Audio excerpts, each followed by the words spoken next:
Assalamualaikum warahmatullahi wabarakatuh. Salam budi luhur. Yang saya hormati dosen pembimbing mata kuliah penganggaran perusahaan dan saya banggakan teman-teman sekalian. Kami dari kelompok 5, mahasiswa budi luhur dari Fakultas Ekonomi dan Bisnis akan presentasi mengenai topik yang akan kami bahas adalah makna anggaran. Perkenalkan, nama saya Nada Salsabila, anggota kelompok saya adalah Melina Sari, Anita Aprilia, Sela Aprilia. Oke, baik teman-teman, langsung saja kita mulai. Yang pertama akan dibacakan oleh Anita. Halo teman-teman, sebelumnya apa sih makna anggaran itu? Menurut saya, makna anggaran itu adalah rencana keuangan terperinci dan terkoordinasi mengenai perakiraan penerimaan dan pengeluaran dalam jangka waktu tertentu. Biasanya 1 tahun sebagai sarana untuk sasaran suatu rencana kerja atau budget. Kita lihat di sini ada banyak penjelasan untuk mengenal apa itu anggaran. Yang pertama,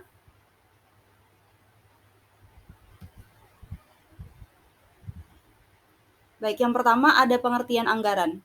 Yang kedua, fungsi anggaran. Ketiga, jenis anggaran. Keempat, peran anggaran dalam perusahaan. Dan kelima, kelebihan dan kekurangan anggaran. Dan yang terakhir ada langkah-langkah dalam penyusunan anggaran. Yuk kita simak lebih jelas mengenai apa itu anggaran. Yang pertama, pengertian anggaran adalah sebagai suatu perencanaan dalam perusahaan atau organisasi yang disusun secara terpadu dan dijelaskan dalam satuan unit moneter pada satu periode atau jangka waktu yang sudah ditentukan. Kedua, ada fungsi anggaran. Terdapat 8 poin. Yang pertama, anggaran sebagai alat perencanaan, anggaran sebagai alat pengendalian, anggaran sebagai alat kebijakan fiskal, anggaran sebagai alat politik, anggaran sebagai alat koordinasi dan komunikasi, anggaran adalah alat penilaian kinerja, anggaran sebagai alat motivasi, anggaran sebagai alat untuk menciptakan ruang publik. Oke, yang akan presentasi selanjutnya adalah Sela.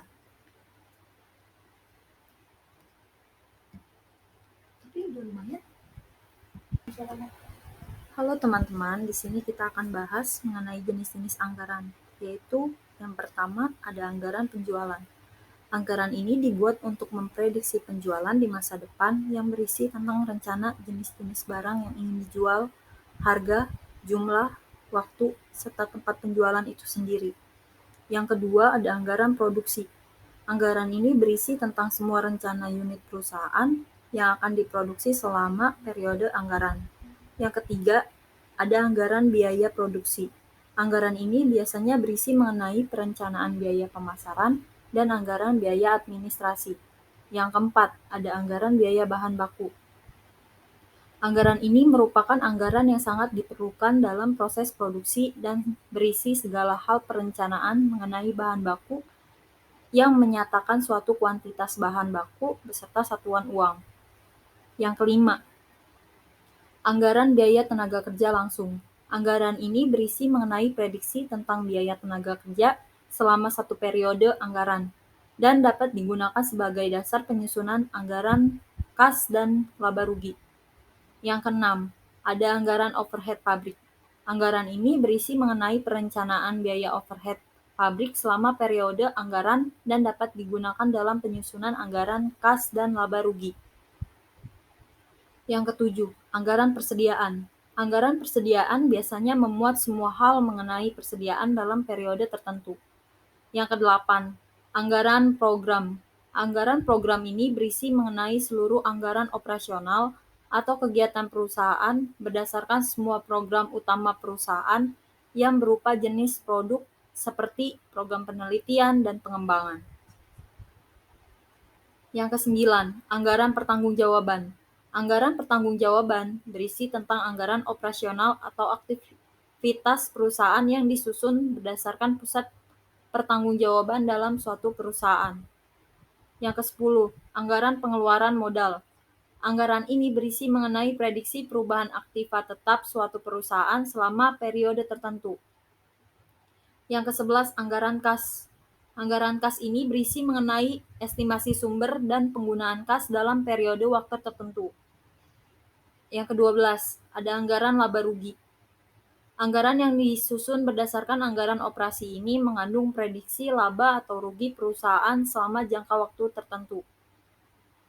Yang ke-13, anggaran neraca. Anggaran ini berisi mengenai rencana posisi keuangan atau aktiva utang dan modal perusahaan di awal dan di akhir periode. Yang ke-14, anggaran posisi keuangan. Anggaran terakhir yang harus dimiliki perusahaan adalah anggaran posisi keuangan. Yang keempat itu ada peran anggaran dalam perusahaan, yaitu 1. Perencanaan untuk membantu mengarahkan secara tepat sumber daya manusia yang ada di perusahaan dan menentukan tujuan-tujuan perusahaan. Yang kedua, koordinasi menghubungkan aktivitas perusahaan dengan situasi dan kondisi dan membantu mengetahui kelemahan dalam organisasi. Yang ketiga, pengawasan untuk mencegah pemborosan dan mengontrol terhadap pelaksanaan. Yang selanjutnya akan dibahas oleh Meliana.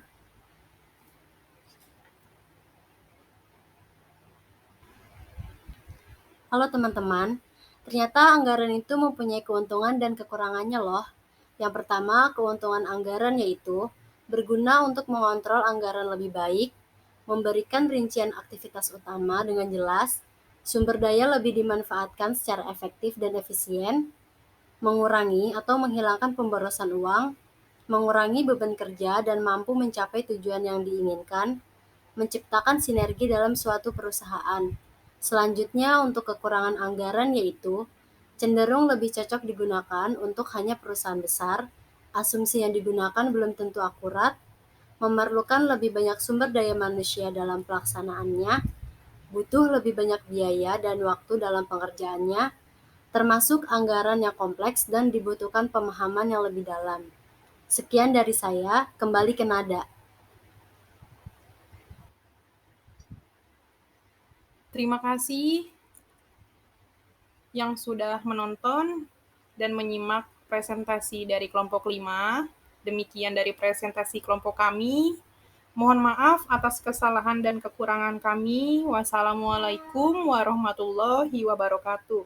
Salam budi luhur.